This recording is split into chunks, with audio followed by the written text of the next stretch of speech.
dengan urapan kuasa Roh-Mu, ku dibaharui selalu.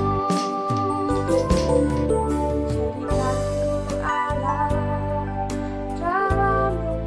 Allah dalam rumah-Mu, bertugas turun kehendak-Mu, pakailah sesuai rencana-Mu. Ku mau seperti-Mu, Yesus, disempurnakan selalu dalam setiap jalanku, memuliakan nama-Mu.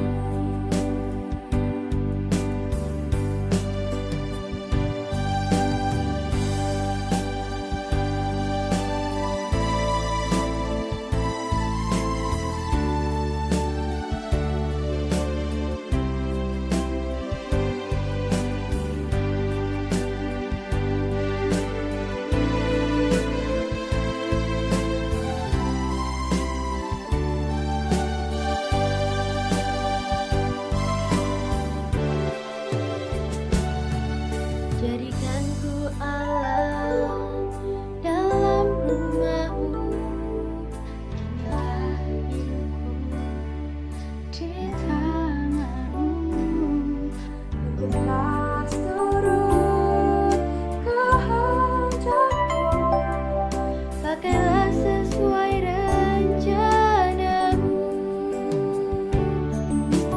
Ku mau seperti-Mu, Yesus, disempurnakan selalu dalam senam jalanku, memuliakan nama-Mu, memuliakan nama-Mu.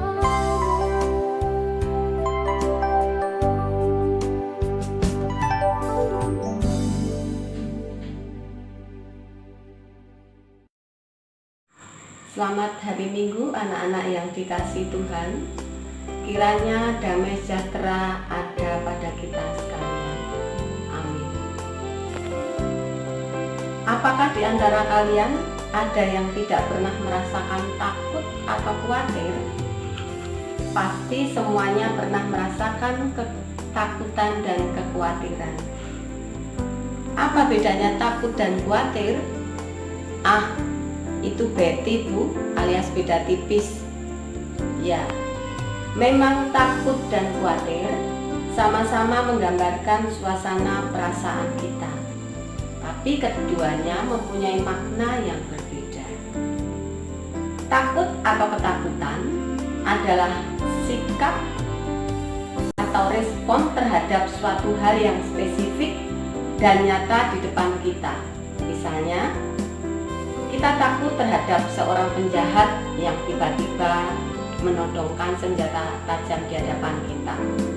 Atau kita takut ketika ada ular yang mendekati tenda kita ketika kita sedang berkemah. Kalau rasa khawatir adalah salah satu jenis dari rasa takut yang ditandai oleh pikiran bahwa suatu hal yang tidak diinginkan bisa terjadi. Misalnya, kita khawatir kalau tidak lolos SBMPTN, kita khawatir kita tidak naik kelas, kita khawatir tidak bisa melanjutkan kuliah. Anak-anak yang dikasihi Tuhan, sebagai respon dari ketakutan dan kekhawatiran kita akan berusaha mencari cara atau jalan supaya suasana perasaan hati kita merasakan aman. Banyak hal yang bisa kita lakukan. Contohnya, ketika kita takut terhadap ular yang ada di dekat kita, pasti kita akan berlari menjauh dari ular tersebut. Atau ketika kita merasa khawatir tidak lolos SBMPTN, kita pasti akan berusaha mempersiapkan diri dengan sebaik-baiknya dengan cara misalnya mengikuti bimbingan belajar atau bimbel. Anak-anak yang terkasih, saat ini kita semua sama-sama merasakan ketakutan dan kekhawatiran akibat situasi yang kita hadapi saat ini karena pandemi COVID-19. Apa yang bisa dan harus kita lakukan? Karena situasi ini tidak bisa diprediksi kapan akan berakhir.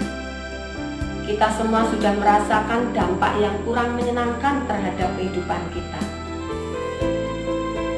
Pemazmur melalui Mazmur 16 hari ini mengajak dan mengingatkan kita apa yang harus kita lakukan ketika kita sedang mengalami ketakutan, kekhawatiran, dan pergumulan di dalam hidup kita. Mari kita perhatikan bersama-sama Mazmur 16. Mazmur 16 ini adalah tentang miktam atau Mazmur emas, yaitu nyanyian Daud ketika ia mengalami pergumulan yang sangat berat di dalam hidupnya. Nyanyian Daud ini diberi judul Bahagia Orang Saleh. Ketika itu Daud sedang merasakan pedihnya, mendapatkan ancaman dari musuh-musuhnya. Namun dalam kondisi seperti itu, Daud memilih untuk tidak mengeluh dan putus asa. Melainkan Daud memilih melakukan hal yang didapatnya dari pengalaman hidupnya selama ini, yaitu tentang pertolongan Allah ketika ia mengalami masalah. Anak-anak yang terkasih, apa yang dilakukan oleh Daud? Yang pertama, di dalam ayat 1-6, Daud berdoa dan memohon kepada Tuhan Allah supaya mendapatkan perlindungan. Ketika kita merasakan kekhawatiran karena ancaman COVID-19, kita diingatkan oleh Daud untuk berdoa dan mohon perlindungan Tuhan. Dan ketika kita sudah menyerahkan kekhawatiran kita, percayakan sepenuhnya pada karya Allah. Tetapi jangan lupa, kita juga harus mengerjakan bagian kita, yaitu kita menjaga diri kita dengan cara mengikuti himbauan dan anjuran pemerintah berkaitan dengan hidup yang sehat. Tidak usah takut, tidak usah khawatir. Doa dan permohonan kita untuk minta perlindungan dari Tuhan harus kita yakini dan kita imani, seperti yang dilakukan oleh pemazmur pada saat itu. Ia memulai nyanyian kepada Tuhan untuk menjaganya, sebab Tuhan selalu menjadi tempatnya berlindung. Tidak ada yang baik selain Tuhan Allah. Pada ayat yang kedua, dan inilah yang harus kita imani dan kita yakini. Kemudian apa hal yang kedua yang dilakukan oleh Daud ketika dia merasakan pergumulan hidup yang sangat berat karena ancaman dari musuh-musuhnya? Ia menyatakan kepercayaannya dan rasa bersyukurnya kepada Tuhan, seperti ditulis pada ayat 7 dan 11. Ia mengakui bahwa ia senantiasa mengarahkan hatinya hanya kepada Tuhan. Daud percaya ia harus mencari persekutuan dan membangun persekutuan yang intim dengan Tuhan. Dan persekutuan yang intim itu adalah di atas segala sesuatu.